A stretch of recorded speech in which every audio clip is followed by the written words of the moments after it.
ये आज जो आपण मानक कोटे जो डकाई जो प्रेस मीट पे एथर कहूँ चाहूँ आमर गोटे धर्मशाला थाना गोटे केस होता 156 17/4/2026 तार कंप्लेनेट थिले कावेरी मल्लिक आमर बेतेंडा बारवाटी धर्मशाला थाना जाजपुर जिला तांकर से लिखिते 17/4/2026 आसिक लिखित अभियोग कले जे तांकर पड़ोशी माने तांकरी वंशर से पड़ोशी माने तांकर स्वामी और तांकर ननदेई माने भेणईर जे मृत भेणई सहित जो फेरुले घर गाँव घर पछपट रास्त आक्रमण कले ये आप जो देखुं ठेंगा फारसा जो बड़ कटुरी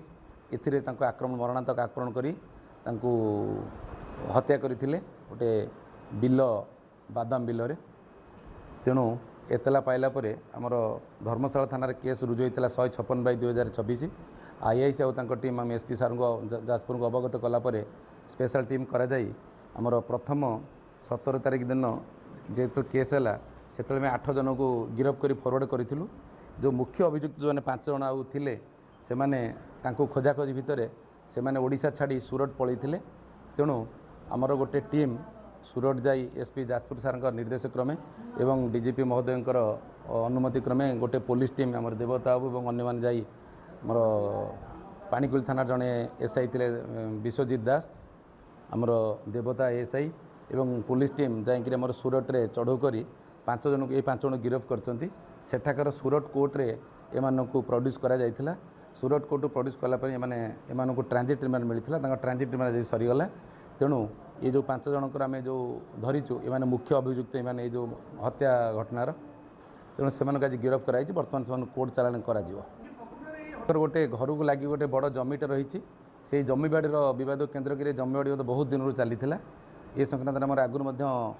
ए बाबद केस नन एफआईआर पीआर दि जाता तथापि जेहेतु जमीर भाग तर छिड़ी ना तेणु पूर्व शत्रुता को केन्द्र कर यह हत्याकांड संघटित होती से जो घटना घटी पूर्व दुर्घटना से घटना केन्द्र करके घटनाटी घटला घटना जो दिन घटला एतला हबार 24 घंटा नपुर आम 8 जन गिरफ्त करूँ कोर्ट चालान करूँ एवं 17/4 होता से घटना एमान जेहेतु राज्य बाहर को चली जाते सूरत को एमानकु 3 दिन तले सूरत रे गिरफ्त कराइला आज तंकर रिमांड सरला ट्रांजिट रिमांड तेणु आज प्रदर्शन कर घटना परदिन पड़ते जिते से गोटे लुनारे फेरुले बारवाटी बजार रू से पीछा कर जाते खबर नहीं कि तेणु घर पछड़ जो रास्ताटा अच्छी गोटे मठ सेठी अच्छी से मठ पाखे प्रथम अटके आक्रमण कर से लोक दौड़ी घर पाखु पलि आसी घर पाख पुणी घर पाक टाणी नहीं से हत्या करते 13 जन संपृक्त बर्तमान आम आउ कि रखीचु एग्जामिनेशन करूँ इंटरोगेशन चली आदि तेणु किंतु एतला अनुसार आम बर्तमान मुदेला ठीक सरले ये मुख्य थे आज्ञा